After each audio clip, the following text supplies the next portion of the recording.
I go up to him and I'm like, "Hey, ACL guy?" And he's like, "Yeah, yeah." So I get up to talking to him and I discover that he's 12 weeks out at that point from surgery and he's wearing this knee brace and he's like not walking right and obviously I probably can't run.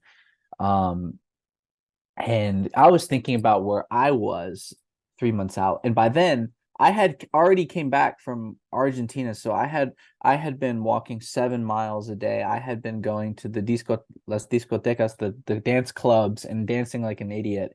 And so I was doing all this stuff and I could run. And a month later, so 4 months out, I started training jujitsu again. And so then I kind of said, okay, well, what is the difference maker here? That what makes me different than him? And I mean, work ethic and nutrition and lifestyle play a big role. But I kind of thought, okay, so the main thing that goes into ACL rehab is obviously your physical therapy. And so the conventional physical therapy is that what you would think of when you go on like a Google search. But then you have like more like when you learn like the science behind the tensioning and stuff, it just makes so much more sense. And then you practice it and you feel so much better.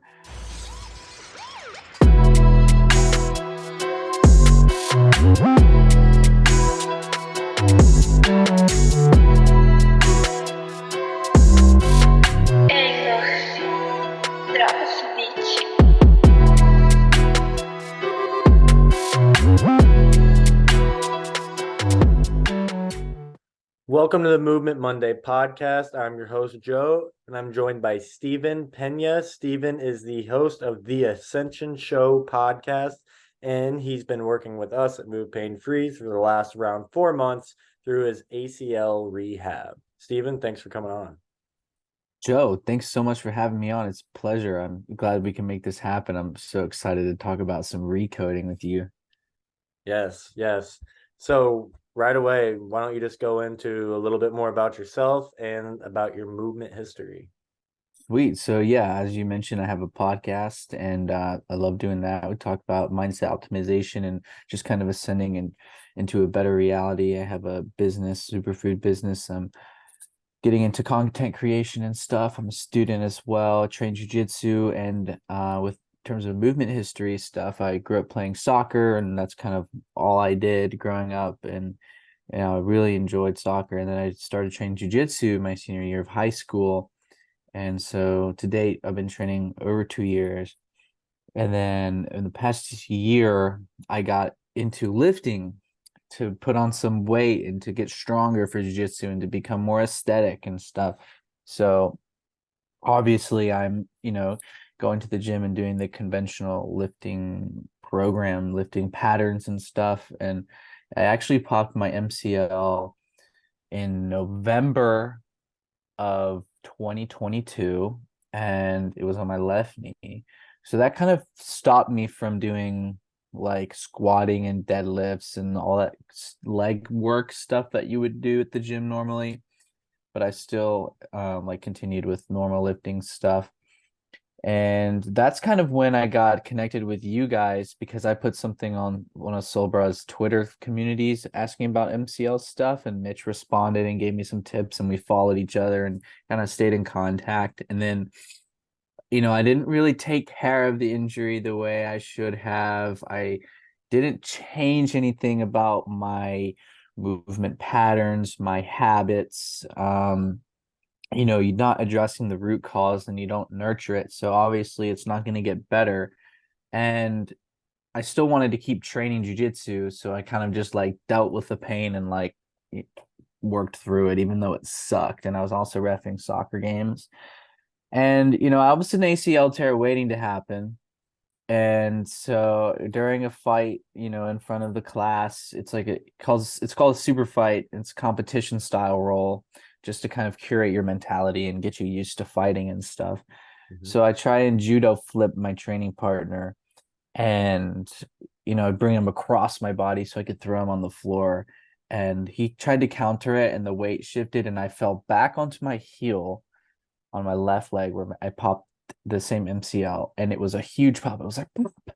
And the whole class was like, ooh, and I screaming on the floor. And so that happened in January of 2023, and it's now almost September 2023. I had surgery March 1st, 2023. So we're coming up on 6 months of post-op.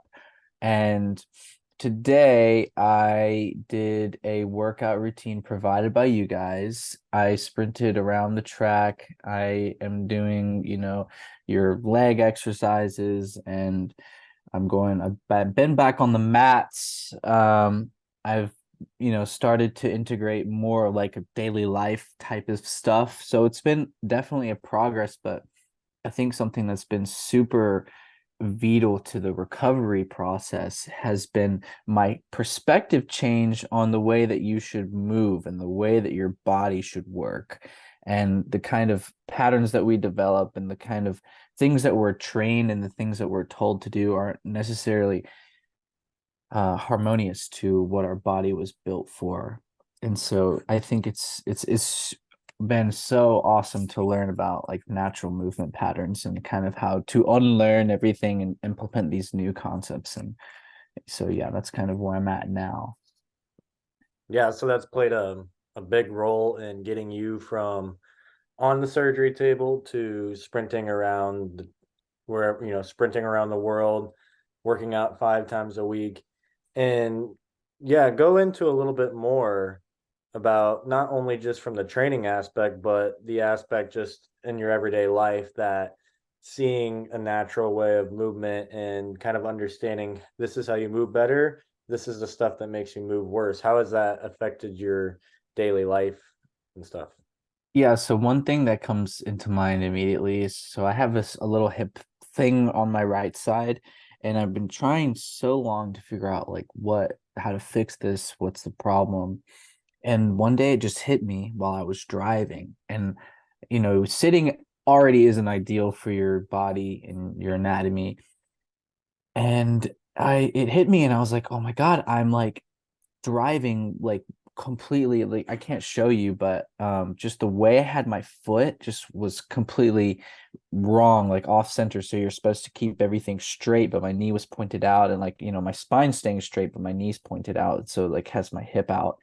And so that was like, oh my God, it was like a light went off in my head. So I have to like change the way that I'm driving to be kind of in that position where you want to be. And then I'm thinking about the way that I'm standing. And I'm like, okay, if I'm driving like this and I'm standing like this, and my foot's kind of off to the side, like the duck foot.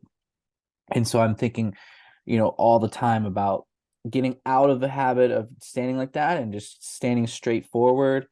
I think about it when I'm running now. So when I'm running, I'm in a constant like analysis of kind of like where I'm placing my foot and how I'm like moving my spine and how I'm transferring that energy back and forth. And so it's just, yeah, it's just like constantly on my mind. And even the way I'm sitting now, like I'm making sure that like my feet are planted like the way they should and my knees are forward so that I can like, bend my spine the way it should.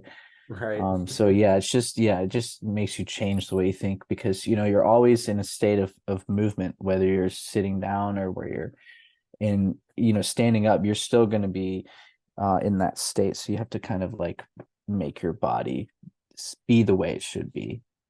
Right. No, and that's a really good point you brought up. You're always tensioning your body somehow. There's not a second in the day that goes by where you're not tensioning some muscles. That's just how we work. And so in your everyday life, if you're sitting a lot, you're tensioning the front side muscles. And so when you think of that person who has kind of that rounded back, that desk back, and has that tech neck where it's dipped forward like this, what's happening is that's just the shapes that they're living in. And so those muscles are becoming the primary ones activated for both sitting posture, and then it translates to your standing posture. And so yeah, when you start to really go down the rabbit hole of changing how you move and getting out of pain and stuff, you become hyper aware of your posture and what direction your feet are pointing at literally all times. And I laugh because when you say that you're constantly analyzing when you run, it's like, yeah, I do that too still. And I mean, it's not even just me, it's I analyze everyone else's run too. I could be driving down the street like this and I'm looking over, I'm like, ooh, knee problems, ooh, back problems. And then you get so excited though when you see that good one. But yeah, so how describe your experience with our program and some of the recoding stuff that to go along with your physical therapy stuff that you were getting for your ACL recovery. So my physical therapy program is it's comes from the orthopedic, people, and it goes through your insurance and stuff. So if you think about it this way, most of the people that go through this stuff are couch potatoes. Let's be real. And so that's kind of what the program's designed for. Oh, let's take it easy. Oh, let's make sure we're being gentle and, make sure you get your 20 minutes of ice and stuff, and you have your band exercises that you can do while you're in Argentina. And so that's kind of what the program was like. It was very, very gentle. Um, Not that that's bad. There's only so much that you can do to when you first get surgery. Like you can't move your leg. You have to get that range of motion back, and you have to get the quad activation back. Like those nerves are asleep. So obviously there's some gentle stuff you have to do, but once you get to a point, you can't be so, easy on it. You have to, invigorate that leg back to life. And so like 2 months post-op, I'm in Buenos Aires, Argentina, and I have your program and I have the physical therapist program. And I was doing both, not as much as I should, but I was on vacation. And nonetheless, doing PT or not, I'm walking around 7 miles a day. And the only thing that I'm doing is like the band exercises that the PT gave me, and then this isometric squats that you guys gave me.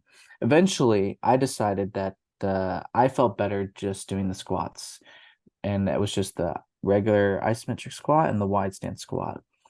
And I would just hold those for like a minute and a minute and a half every couple of days. And I was walking around 7 miles a day, 2 months out. And so that's kind of like the experience that I had starting out. And it was really game over when I could start getting more movement and access on the ground because, I had a patellar tendon graft taken, so I couldn't get on the ground for a little bit and get enough flexion and weight bearing. And so then that opened a door to like experiencing new exercises and stuff. And something that I thought was really interesting was how I came across recent peer at the gym maybe a couple weeks ago. I think I told you guys about it. I sent you guys a voice message. He's a year younger than me, and he had like the ACL brace on that you see every ACL patient have. And I go up to him and I'm like, "Hey, ACL guy?" And he's like, "Yeah, yeah." So I get up to talking to him, and I discover that he's 12 weeks out at that point from surgery, and he's wearing this knee brace, and he's like not walking right, and obviously he probably can't run. Um, and I was thinking about where I was 3 months out, and by then I had already came back from Argentina, so I had been walking 7 miles a day. I had been going to the las discotecas, the dance clubs, and dancing like an idiot. And so I was doing all this stuff, and I could run. And a month later, so 4 months out, I started training jujitsu again. And so then I kind of said, okay, well, what is the difference maker here? That what makes me different than him? And I mean, work ethic and nutrition and lifestyle play a big role. But I kind of thought, okay, so the main thing that goes into ACL rehab is obviously your physical therapy. And so the conventional physical therapy is that what you would think of when you go on like a Google search. But then you have like more like when you learn like the science behind the tensioning and stuff, it just makes so much more sense. And then you practice it and you feel so much better. And so now, we're 6 months out pretty much. And so now I'm doing a full entire program with you guys. And so that's kind of been my experience. And, almost a week into the program, and, I feel good. And like this morning I had to go into work and stand for a while, and obviously, the knee hurts because I had the patellar graft, so it's still recovering from that, but it feels better, and that's all that matters. And I'm having improvements in my flexion and weight bearing and stuff. So overall and on average, a very quick improvement. Good. Yeah, that's awesome. How's that feel, that new workout program? You kind of mentioned it a little bit, but how's week one fully treating you? So week one, I feel like the workouts are quick, but you can tell they're efficient. Like I'm doing workouts and I'm like I'm feeling like a burn in places that I'm not working out. And I don't know if that's like from tensioning or if I'm just being placeboed or whatnot. But it's it's very efficient. And I like that because I'm a busy guy. Right. So you go in, you do your exercises, you can add some other exercises like bicep curls or whatever Mhm. and call it a day. And it's definitely interesting doing it in the gym, especially at the student rec center, because it's packed and people are doing their normal stuff. And so I get weird looks. Like today I was doing some like drop-ins and I was doing some like pull squats and I was getting some weird looks, but it's Right, just because always today, like yeah, today was your decompression kind of groundwork intense. that was I did that yesterday. Did that yesterday. Yeah, but today was I still was doing some of the stuff like I was holding drop-ins and so like I'm turning this way and I'm like making eye contact with this one dude and I'm turning this other way and I'm making eye contact with this other dude and it's like they're like looking at me and I'm like, "What's up, bro?" Don't mind me. Yeah, don't mind Because me. that's that's the thing though, right? Is it's very different. It's so different, and some of it goes against what we've been told and what we've been taught. And you're going against the system kind of in some regards. And so, but nothing tells me that, the system kind of needs reshaping more than 3 months post-op. One guy, he's still in the brace. 3 months post-op for the other, he's working out and walking 8 miles in Argentina. Or so it's the system, the way it's kind of designed, and you kind of spoke to how gentle it is and stuff. And the way it's kind of set up right now is so that you just get good enough to feel better, but not quite good enough to stay away. And Mm, so that's why re-injury rates are so high, is because we're not actually fixing the root cause, the root of the problem, which is we have inefficiencies in how we're transferring energy, or we're not moving right. And so we strengthen someone back up and we kind of get them feeling better. And then we just send them back out in the world, moving in the exact same way in the exact same patterns that got them hurt in the first place. Of course, they're going to get hurt again. And so that's what we're trying to fight. And what you're kind of learning is that there is another way to attack this and actually get to the root of it. So that way we stay away from it altogether. And so, with that being said, we've been talking about your results the whole time, but what are your goals going forward then, now with your results and with kind of how you've been going about your recovery and stuff like that? What's your timelines? so I would say an average ACL recovery is 12 months, right? 12 Mhm. months. And so you've got me on I think it's going to be a 12-week program, right? Yeah, we're breaking it More or down less. 6 and 6. Yeah. Okay. So that it actually lines up really nicely with the exact date where I got surgery. And my goal was 9 months, and the 12-week period would be around that time. So like goals for 9 months or for twelve weeks here going forward would be being able to like actually run a long distance without experiencing discomfort. Like I could run around the track, but at some point I'm like, all right, the knee's tired. We have to take a Mhm. break. Um, and obviously getting that physique back. So my quads are disproportionate right now because like one was cut open. So I Right. want to get back to that proportion. And then I also like, obviously if I'm going to be working out, I want to be jacked. And I live at the beach, so beach body is necessary.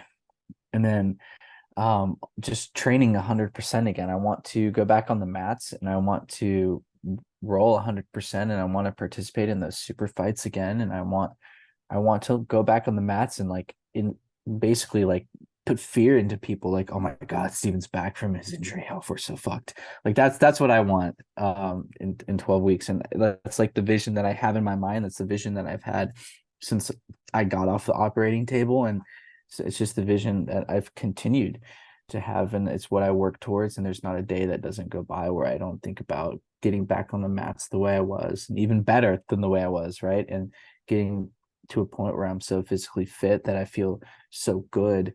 And I'm so like happy that I found you guys, because there's so much information and there's so much to get lost in, and so many people think that their stuff is right, or they're not even confident about their stuff. But like you guys walk the walk and talk the talk, and you guys like, you came back from the lows that you had. Like, I know Mitch had the herniated disc. I'm not entirely sure what your injury background is, but it's Sciatica.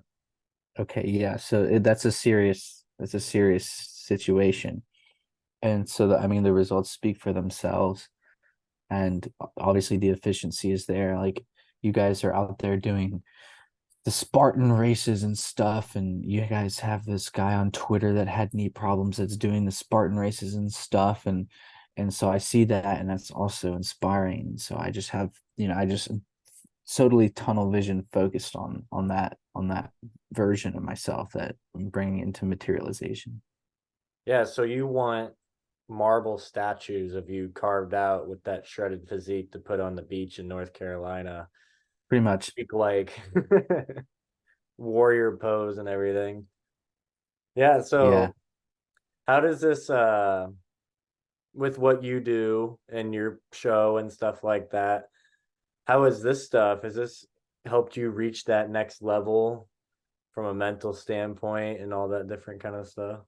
I would say doing this stuff, you kind of realize what your body's capable of. So you're recoding your body to kind of like operate the way it should. So like, I'm understanding, okay, this is how my body's supposed to work. And then you kind of optimize the way your body's supposed to work. So you're able to just go about like doing your life again. I guess for me, like, I couldn't walk. I was on crutches for 4 weeks, and that kind of sucked.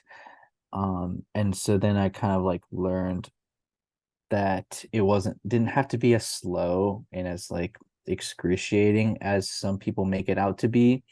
And so then, like, I see the improvement and I get hooked on the improvement. I'm like, oh, thank God, like, I don't have to be in this state anymore. And so it like it's the tool, like, you have the tools that you have the tools on your screen and on your screen in the palm of your hand to like improve your circumstance.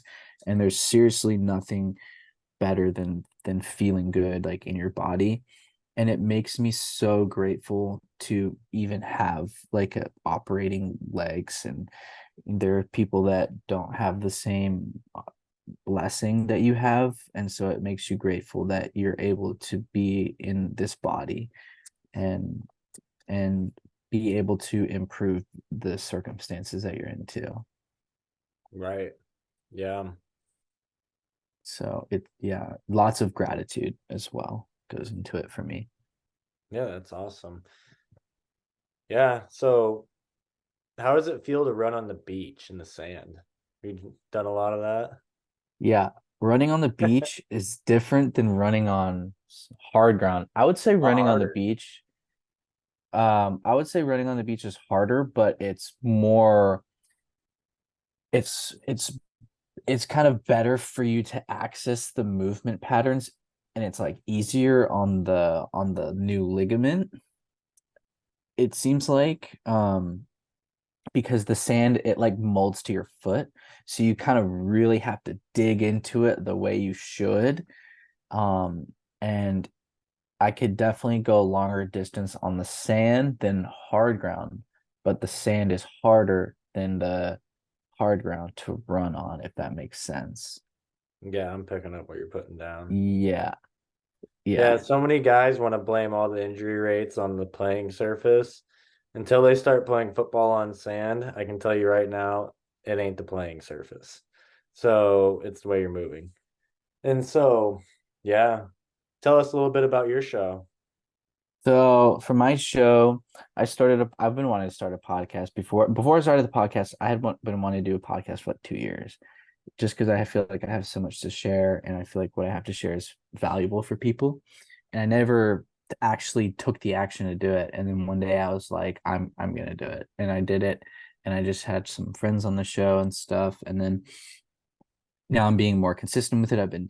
I've done some in-person podcasts, and it's really it's called the Ascension Show, and it's kind of like based on, I like to connect it a little bit to mentality, but I've had, other, we kind of go off in other areas too, but it's just kind of about more like self-improvement and improving your circumstances and stuff. Like a good example I like to use is I had this young lady on from Australia, and she's more in the nutrition space, but she's also doing some psychology within the nutrition space, like helping her clients with the psychological part of nutrition. So we tied that in really well with the niche of my show, and we were able to kind of talk about the mental side of nutrition and proper nurturing of your body.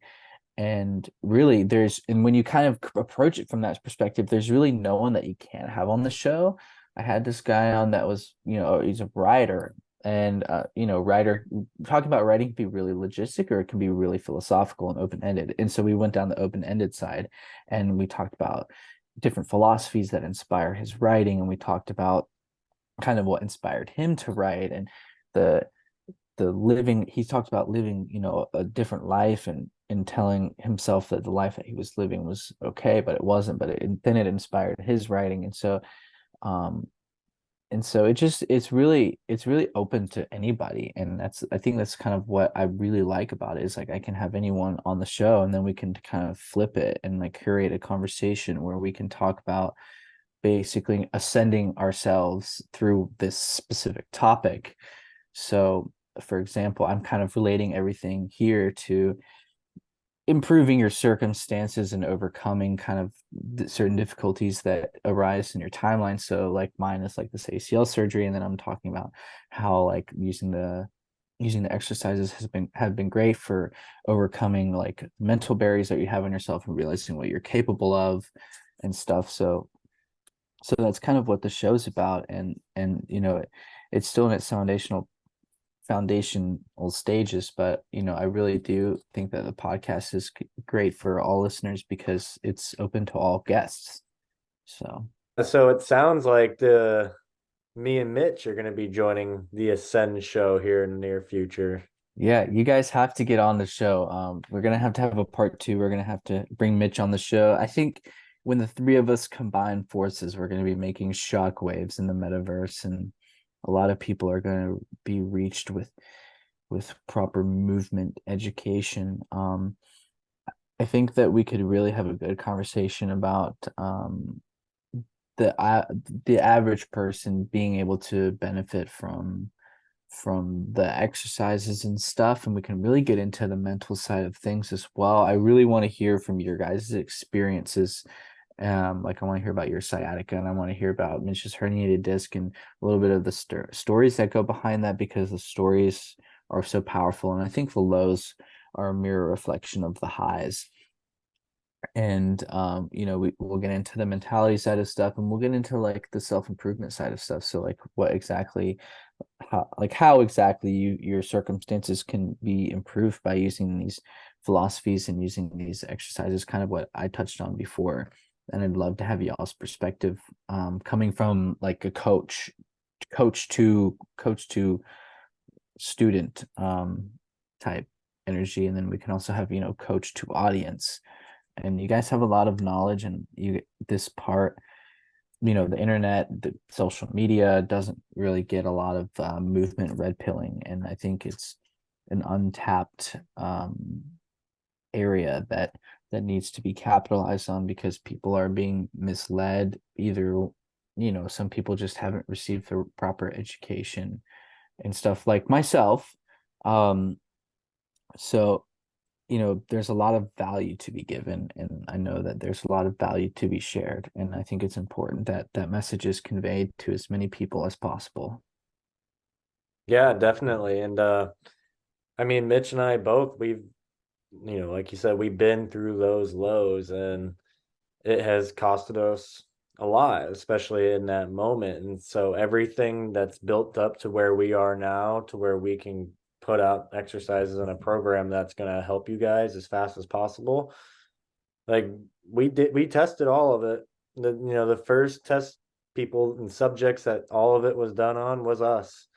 And so we learned from a lot of different people and combined it with what we learned in school and stuff, and pair that with some drive to never be hurt again and to put your body in the best position to serve others and have success has been a recipe for success this far. And that makes it very exciting to have people like you kind of go through it with us. And, that way we can kind of disciple you into becoming a spokesman and a warrior for our cause.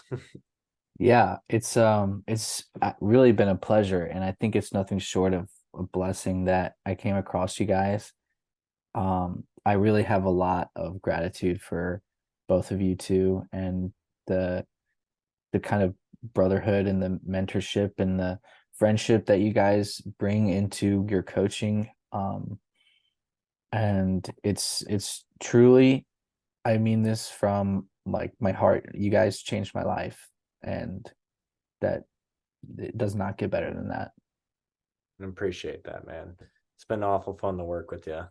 Yeah, I'm looking forward to the future, man. Click the link in the description for a free 3-day trial with the MovePainFree System. Don't forget to like this video, leave a comment, and subscribe to the channel for more information in the future about how you can live an active life moving pain-free.